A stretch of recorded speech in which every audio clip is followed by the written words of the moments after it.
What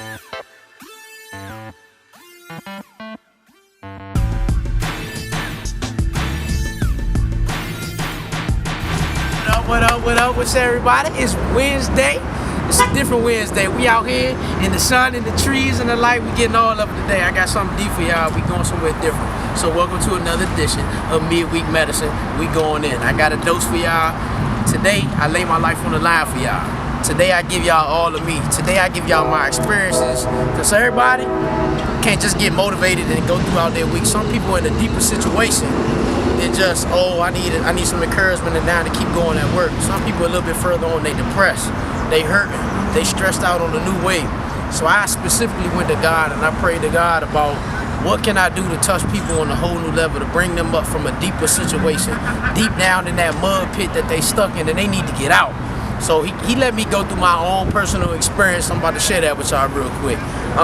Back in February, before February, my mother asked me a question. How do I feel about her letting my ex-wife move in with her as a roommate? Let me tell y'all, that's not an easy one right there. That's not an easy one at all. But I'm keeping it 100 with y'all. I told Mom, nah, Mom, you gotta figure out something else. You gotta think about something else, dude. You gotta find somebody else. You need to put an ad in the paper or something. That's not gonna work. Well, a couple weeks later, February, Mother sent me a message at 4 in the morning letting me know that she gotta do what she gotta do. She need a roommate. That's her only option. My ex-wife will be moving in with her come March as a roommate. I'm sick to my stomach. It's 4 in the morning. This is how I start my day, people. I'm not trying to deal with that. Immediately, I'm pissed off. I'm angry. I'm frustrated. I'm like, I can't believe, Mom, you asked me a question, and now, in spite of all, you completely going against how I felt about it. But you know, in life, sometimes things are going to happen that you don't have no control over. Then people will do things to you. You're going to do things to people. Situations are going to happen. And sometimes people don't intentionally mean to hurt you, but what they have to do for themselves will hurt you because of the way that you're involved with that individual. And this is my mother. This is my best friend. I go over there every day. My kids go to her daycare. Y'all got to understand what I'm saying. And me and my ex-wife, we not the best of friends, all right? I don't even know what to say that we okay for real. We good. It's I don't know. I can't tell y'all that, but it's not a good situation. I got my wife. I got my boys. I'm not happy with it at all, right? At all. Talk with my mother about it. She telling me why she doing it, and I understand she got money issues, and I get that. And not only do I get that, but I also know God was speaking to me right away, letting me know that God got this situation in control. You just gotta ride it out. And sometimes, what God doing, it's gonna hurt. It ain't gonna feel good, but it's all on how you see it. You can't look at it like the questions that people always ask is, why God, why me, or how could you let this happen to me? Instead of asking the main question is, what can I get from this? What can I learn from this? So yes, I was pissed off. I was angry. I was I was enraged. But I knew something was going to happen, and at the end of it, I was going to be a better person for it. Time going on. The next morning after this message, I'm really feeling it now. I wake up completely pissed off. I'm mad at my mother. I'm pissed off at the ex-wife. I want to cuss her out. I'm not lying to you. I want to call her, cuss her out. I can't cuss moms out, so I'm cussing her out silently. I'm heated. I'm mad. I call my wife at 6 in the morning while I work. I'm enraged. I want to fight. I want to do everything. I want to tear stuff up. Everything. Because it's a situation you can't control. There's nothing you can do about it. All you can do is go with it.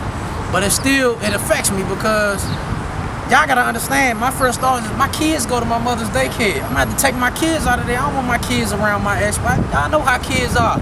My godson go there, which so happened to be her godson. If he called her godmommy and my son start picking up on that, that's a no-no. These are all the type of things that's going in my mind. I would not have my kids calling her godmommy or auntie or anything like that. That's the type of stuff I was dealing with. Not to mention that's my mother's house. If she living there, I'm gonna feel like it's her house. I don't want to go over there. I don't go visit my ex-wife. I don't sit down and talk to her. When I pick my daughter up, it's send her out. That's it. That's what we do. I'm not having no long conversations or anything like that with her. So y'all gotta understand where I'm coming from. Y'all gotta understand the anger and the hurt that I'm feeling right now. Y'all gotta understand the rage that I'm feeling. Like, this my mother, this my best friend, this my ride or die. She taught me so much. I can do what I'm doing right now for y'all because of what she's instilled in me. So to feel like, you know, I'm losing a part of that, it's a terrible feeling. So, you know, I start kind of dealing with it a little bit, and a little bit is I understand that God got his hand in it, it make it a little bit easier, but we still human, so it ain't gonna make it all the way easy. It's still, and this is why I say the motivated need motivating. I was calling any and everybody about this one, but nobody got an answer for this. But I did know one thing, that I had to stay faithful and let God do what he's doing, and just trust that God was gonna give me the answers, because ain't nobody had no answers for this. I only thought stuff like this was written for TV. Y'all don't get it, but it wasn't. This is real life. This is really happening. My ex-wife is moving in with my mother, and I'm not cool with my ex-wife. So y'all gotta understand. See, you got me right? And you understand? See, I'm trying to tell you, it's real out here. This is serious. So, just 2 weeks ago, the ex-wife has moved in. Mother called me to cut her grass. I'm like, yeah, ma, I can cut your grass. The next day on the way to driving to the house, I'm feeling some kind of way. The closer I get to the house, the more upset I'm getting, right? I'm feeling like, nah, I can't do this, because if I'm cutting, I'm not just cutting your grass no more, I'm cutting her grass too. And then I wouldn't do that. I wouldn't cut her grass. She couldn't call me and say, hey, could you come cut my grass? I'm not gonna do that. Some people might do that for their ex, but I'm not doing that. I'm not that guy. I'm not gonna lie to y'all. This is just what it is. Closer and closer I'm getting to mom's house, I'm having more feelings. Like, I get to my mother's house, and it took me 20 minutes to walk up to her house, because it wasn't even like walking up to my mother's house. And I literally had the feeling like I'm walking up to her house. I had the feeling like if I cut this grass, I'm cutting her grass. I called two of my best friends. I called somebody else, all just to deal with what I was feeling right then and there. And thankfully, Mom's wanted to cut her own grass, so I taught her, but I had to have a talk with her later on. And this is where we start breaking down what's actually going on. And this is where I get into dealing with what I'm dealing with. One thing that I do know is that when you're dealing with some issues and it's deep hurt in you, you gotta speak it out. It ain't gonna do you no good just to talk to your friends. You gotta say it to the person that is involved, or it ain't gonna do nothing for you. So I had to tell my mother what was happening. I called Mom and said, look, Mom, you can't ask me to do anything like that again. I can't do it. I said, you don't even understand how I felt trying to cut the grass. Like, I couldn't even bring myself to come to the house. And I know it's just something as simple as cutting the grass, but it's so deeper than that, right? I told her, I started crying on the phone talking to my mother. I'm like, Mom, I don't get it. Like, you're my mother. Like, in no way, shape, or form would, if any of her family asked her to move in with her, no matter what kind of help they needed, would I do that?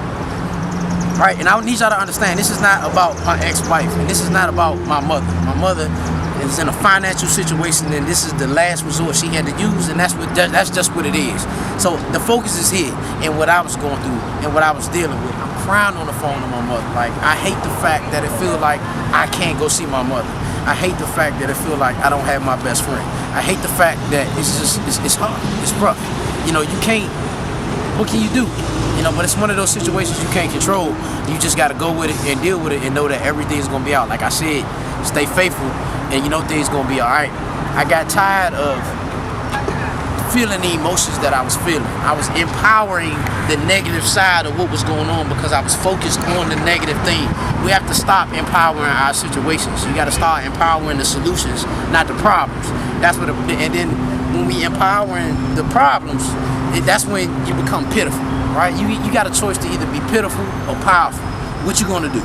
If you pitiful, you wallowing in it, you stuck in the mud, everything, you sad about everything, everything sets you off, you always angry, you can't progress in your future in the way that you're supposed to if you focus on the negative aspects of what you're doing. You'll never get out of that depressed state.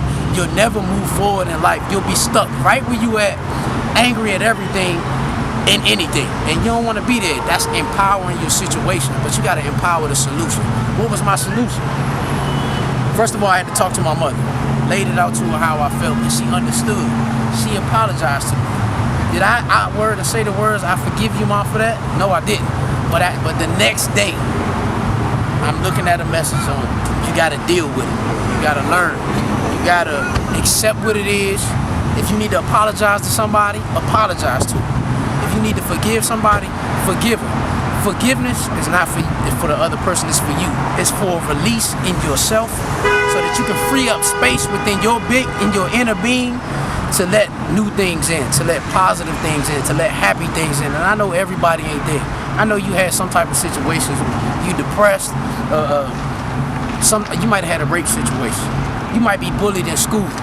You might had a bad situation with your baby father, your baby mother. You might be going through a bad divorce. You might be having a child that's unexpected and you don't know what to do with it, and it's just put you in this bad funk. But let me tell you right now, that's just a simple situation. That's nothing. You can come out of it. It's momentary. That's it. That's all it is. It's just for a brief moment in time that you got to deal with it. But you got to know, you got to make the choice to deal with it. You got to make the choice to get over it. Plain and simple. You got to make the choice to get over it. God's grace will allow us to do that. God's favor will allow us to do that. Ain't nobody ever said life would be easy. God never even said that life would be easy. God never even said that if you serve him that you're not going to have any type of harm or anything throughout your life. But let me tell you, if you do experience these disadvantaged situations, these hurtful situations, these harmful situations, if you stay faithful, God will turn your disadvantages and your harm into advantages that'll promote you in your life. You just got to stand in there and you got to wait on it. My first question when all this started out was, God, what do I need to get out of this? It was hard.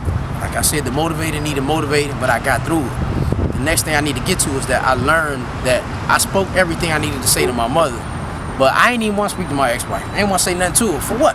There was no point. The decision was made. Why do I need to say anything to you? There's nothing I need to say to you. Matter of fact, I was worried that if I did say anything to her, it wasn't going to come out good. It was going to be all bad. Like, honestly, I felt like because you chose to stay with my mother, and regardless of what her situation was, and you knew the relationship that me and my mother had and how you being there would affect it, I felt like if I do ever talk to her in person, whatever way it come out, that's the way she gonna get it. That's how she gonna get it. Whether it's cussing, whatever, I feel like she deserved it. God showed me something that I need to say, and my wife even told me this. I need to say how I feel to her. I didn't need a response. I didn't need an answer back from her, but I still needed to say it for me. And sometimes that's what you gotta do. You gotta say what you need to say to the people that you need to say it to. And you might not like the response you get, you might not get any response, but the whole thing is that it's a release within you. It's a release in your spirit and your soul and in your mind. You'll feel better. I knew I couldn't physically say it, so I had to type it out and email it to her. And I even told her, well, you don't need to respond to this. I don't even care if you read it, but I had to do this for me. And when I tell y'all when I did that, when I really owned that situation and I empowered my solution and not my problem, and I took that situation back, I gained control of my emotions, I've been good ever since. I handle everything different, you know. My mother's, like I said, I don't have no problems with my mother, but that's my best friend, always, my mother. You know, we just had some things we had to work through and we good. God got it. You know, y'all have to get to that point. You have to get to the point where and you got to know that you're equipped and you're able to deal with what you're dealing with. Like, your life is valuable in that manner. You know, some people out there, somebody's listening to this that's you're such in a depressed state, you're such in a stressful state right now, that you might even be thinking about suicide. But let me tell you right now, let's get rid of those thoughts. You know, somebody loves you. Don't treat life. Don't losing my words here. Don't give up what you need to add value to in this lifetime. You know, it's a wife that needs you. It's somebody that you're supposed to marry that needs you. It's childs that are supposed to be had through you that's going to bless this world. And if you take yourself out of this world because of what you're going through, you cheating life. You cheating yourself. You cheating people that have anything to deal with you. Don't do that. Be a blessing to this life. We all have gifts to give. That no matter how small or big, we all have something to give. And it's up to you to do that. So pick yourself up right now. It's not the end of the world of what you're going through, Like, find the positives in life. Don't focus on don't empower your problems. Don't focus on the negatives of how can you get out of this? Why is this happening to me? Why did he do this? Why did she do that? Why did they treat me like that? Why did I not get that job promotion? Why are my kids this way? Don't focus on those things. You gotta focus on the solution of what's going on and know that at the end of this, on the other side of this, it's gonna be a better you. You're gonna stand up even taller. I went through hell. That was a hellish situation for me. Some of y'all might not think that, but that was for me. And I learned through it, I grew through it. I didn't let it hold me down. I didn't let it beat me down. So right now, right today, you might be in the mud. You in it deep and you can't get out. And if you know anything about mud and quicksand, the more you move, the harder it is to get out of it. Well, right now, I'm that vine that's hanging off the tree that you need, just that extra pull to get you out. Look at me. I'm here, I'm exposing myself completely. Like, this is what I was crying, I was broken down. It was hard for me to deal with this, but I dealt with it. You can deal with your situation too. If you're dealing with it, you got more than enough in you to handle it, go through it, and come from it, and grow stronger from it. Somebody might need to hear your story. Something else you gotta do because of what you're doing, it's one way or another, it's empowering you. It's making you more powerful. It's adding more value to your life for you to be able to do greater things in this life, to reach new goals, to achieve your dreams. This is what you gotta do. So don't give in to those negative feelings, to those suppressive thoughts. Don't give in to the mud. Here's my hand, take it. I'll pull you out, I'll help you. I'm not no therapist, I'm not a doctor, I'm not an ordained pastor, anything like that. I might not have all the answers, but one thing I can guarantee you, I know how to get over a situation. One thing I can guarantee you is that I got God in me. He will continue leading me to get what I need to get to y'all so that y'all can get out of y'all situations. It's not the end. It's not your time yet. Stand up from it. You can get up out of it. Real quick, the last thing I'm gonna say, one thing is, Lisa Nichols says you gotta develop your bounce back muscle.